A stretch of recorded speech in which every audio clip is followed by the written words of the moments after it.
ฮัลโหลวันนี้นะคะชาก็จะมารีวิวสควิชชี่ที่เยอะมากๆที่ร้านคิดซูก้านะคะตอนนี้อยู่ที่เมกะบางนาชั้น 2ใครว่างแวะมาได้เข้าข้างในเลยดีกว่า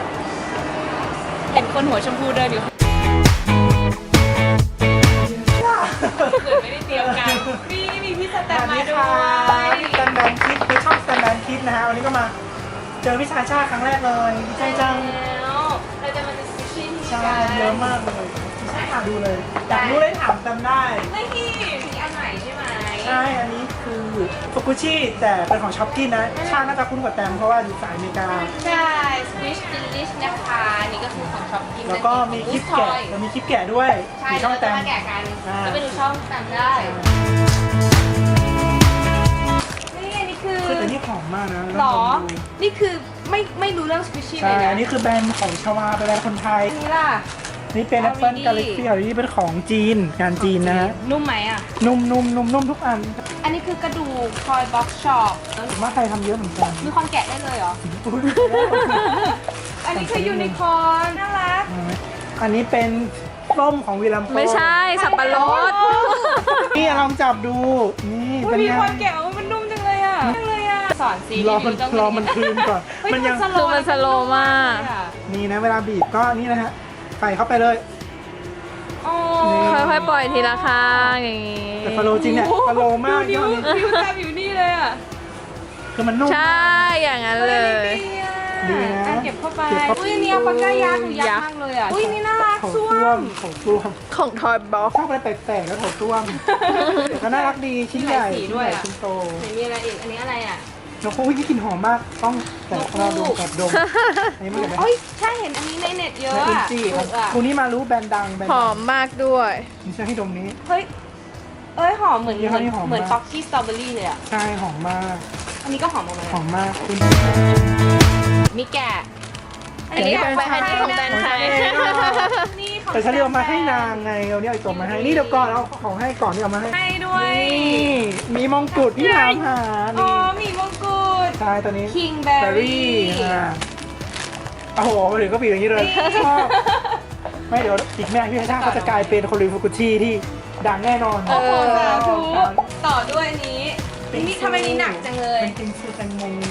นี่ของคนไทยปะ ใช่คนไทยจิงเกอร์เบล น่ารักอ่ะ นะ โอ้ยน่ารัก นี่เป็นเบบี้โพนี่จ๋า สีน่ารักมันเยอะมากเลยเนาะ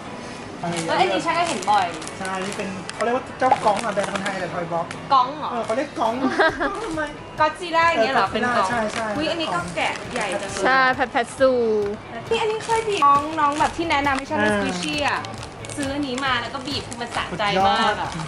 พูดแล้วขอลุก จัมโบ้มากจริง ทำเยอะไหม ตัวนี้ตัวใหญ่มากเลยตามใหญ่กว่าหน้าใช่ อันนี้สโลว์ด้วยนะตัวนี้ ดี เตรียมนะ โอ้โหขนาดนี้เลยยอมรับ ประทับมือเลย ประทับรอยมือนะฮะตัวนี้ สโลว์มาก มือพิชามือเดียวมาซื้อได้ตัวเดียว ประทับมือเอาไว้ มีมินิด้วยนะ ใช่ นู่นตัวมินิตัวมินิ ไหนมินิ นี่เออ ขนาด ทำไมชอบแกะอ๋อ โอ้ไม่รู้ ชอบแกะไปไหนก็แกะทุกอย่างเลย ใช่เมื่อกี้ยังแกะเลยนี่ขนมปัง เป็นซิกแพค ทำไมอ่ะซิกแพคเนี้ยเหร ใช่ อ นี่ก่อน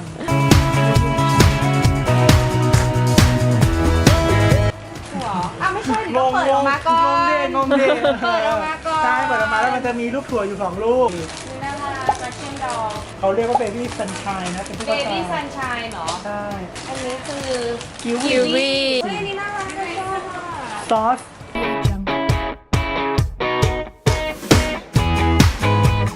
มาสักพักก็มีลูกแล้วนะคะโอ้ นี่เป็นพวก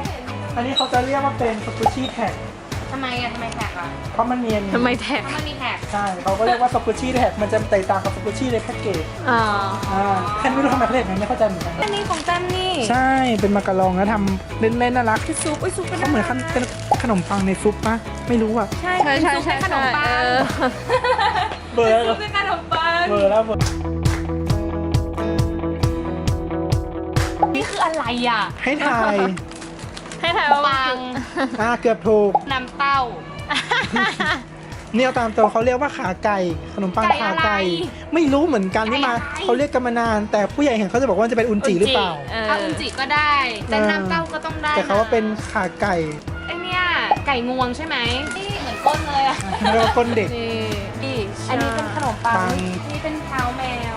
อุ้ยนี่แม็กควีนเดี๋ยวอินเสิร์ตรูปให้ดูเหมือนรสชาติเจ๊เลยแค่แต่งรสให้เป็นอย่างนี้นะนี่ซาลาเปานี่บีบแบบชา ในมีนางบีบเป่าสไตล์บีบแบบชา นี่คือบีบแบบชา บีบแบบชาบีบแบบแตงซิ บีบแบบสวย สวย ๆบีบแบบมาริยา ๆบีบแบบชาก็ต้อง เออ อุ้ยมีกล้องคนเราเอาไว้ด้วย เป็นปราสาทแคสเซิลฟิงเกิลเบลของคนไทยใช่ไหม ใช่ ใช่ เราเริ่มรู้เราเริ่มรู้แล้วจ้า อันนี้คืออะไรให้ไปทำเองเลยเหรอ ใช่เป็นชุดทำสกุชี่ DIY จ้ะ โอ้ถ้าอยากทำเองก็ทำได้เลยใช่ไหม ใช่แต่ฉันทำไม่ได้นะ ใช่ก็ไม่มีความสามารถในการทำเหมือนกันอันนี้ของใครนะ ของคนหน้าตาดีแล้วเนี่ย ตัว มาที่เดียวครบครันอยู่ แนะนำให้น้องๆมาที่นี่เนาะ ใช่ก็เนี่ยก็แนะนำพี่ชาชาด้วยใครที่ดูแล้วเป็นแฟนสกุชี่ก็พี่ชาชารีวิวเป็นยังไงบ้างอะไรเงี้ยแต่ก็น่ารักนะเป็นสไตล์แบบกลัวแล้วสไตล์ นี่คือสไตล์นี้นะคะ นี่สไตล์แบบ hardcore กับสวิชชี่จะทำอย่างนี้ ชาชาฮัตทอยเดอะสกุชี่ก็สุดยอด ใช่แล้วเดี๋ยวติดตามด้วยเพราะว่าเดี๋ยวชาสแตมแล้วก็พี่เชอร์รี่นะคะ ใช่ มีสกุชชี่ร่วมกันด้วย คนดูจริงๆแล้วไปดูเองถ้าอยากรู้ว่า เกก็ไปติดตามด้วยนะคะ แล้วก็ติดตามคลิปเพราะว่าเดี๋ยวเราจะมีการแกะซองสุ่ม ใช่ กิน ช็อปกินดูช่องพี่ได้ ช่องได้